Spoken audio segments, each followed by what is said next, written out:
How's your lock-in going? Week 1 of the Great Lock-In is officially in the books. And after reading all of your comments, I realized that we all need some level of accountability. So that's where I come in. Now, listen, I cannot hold your hand through this journey, but hopefully watching these weekly check-ins is going to help you put some pep in your step while also motivating you to keep going. Because let me tell you, that first week taught me some real lessons about what it's going to take in order to keep this process going. And in case you missed the first video, go back and watch that now before you dive into this one. Today, we're diving into the reality of week 1. And we're gonna talk about the lessons, the challenges, and what I'm learning as we go into week 2, and also what I'm adjusting.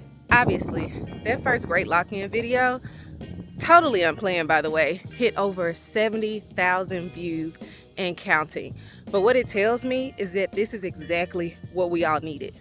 The comments have been absolutely insane, and reading every single one of them and seeing how y'all are locking in is exactly why I'm making this video right now. But here's a personal win that might seem small to some, but it feels major to me. I stepped completely out of my comfort zone, my little introverted bubble, and went walking with a group of women last Saturday. And to my surprise, I actually enjoyed it. Great Lock-In isn't just about work goals. It's about locking in all areas of your life where you've been playing it safe. Now let's get real about the challenges, because perfection is not the goal here. I didn't stick to my schedule every day last week. My son's practices threw me off completely. But thank goodness for flexibility, because rigid schedules is the fastest way to lose your momentum. It even affected my reading schedule. So this week, in order to catch up, I'm gonna be listening to my Audible while I'm reading the books, double time mode. I went co-working with plans to write 3 articles this week, but I really only got 1 article in. Why? Because my daughter wanted me to come have lunch with her, and that took priority over everything else. And this is the lesson. Life is gonna life while you're doing this Great Lock-In. The key though is staying focused on what matters most and being flexible enough to adjust when necessary. Let's head back to the house. But here's what I'm proud of. I did stick to my theme days, which is exactly how I built my business 8 years ago. Having theme days means that even when your schedule gets interrupted, you still have a blueprint or a map, if you will, that lets you know that you're still moving in the right direction.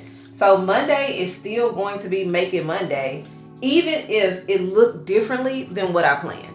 I also redid my Opal app blocking sessions to align with my new schedule. I created a specific block session just for writing, whether I'm at home or at a coffee shop working. It is a game changer for staying focused. If you have not yet downloaded the Opal app on your phone, I've already linked it down for you in the description, as well as my referral code, so that you can get 30 days free.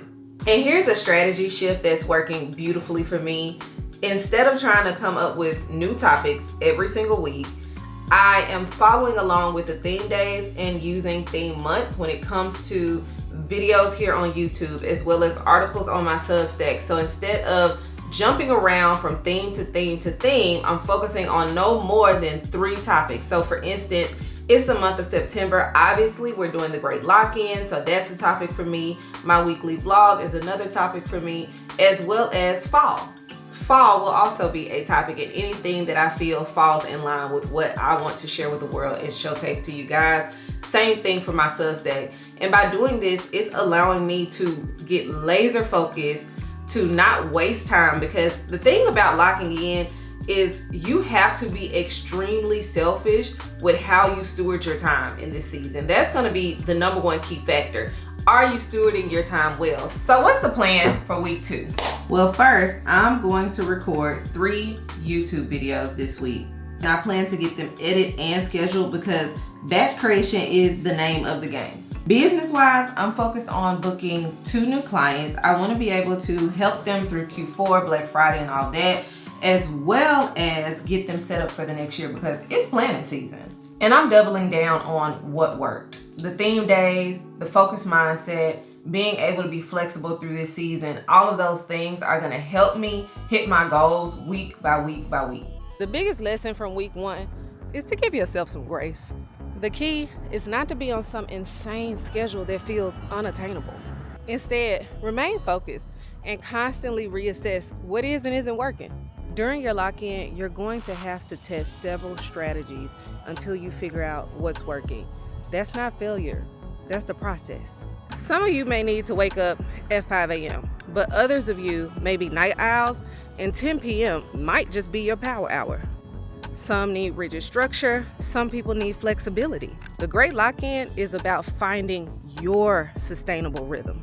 Week 1 of the Great Lock-In is done, and this is just the beginning. Remember, this isn't about perfection, it's about progression. It's about showing up, adjusting what's necessary, and staying locked in on what matters most. And because we're all still getting to know one another, we did just meet last week, I want you to drop down in the comments and let me know how your week 1 went. What worked, what didn't, what are you adjusting, all of the things. If you're finding value already with these weekly check-ins, hit the subscribe button. Lock in with me. Week 2 starts now. I'll see you next week. Bye.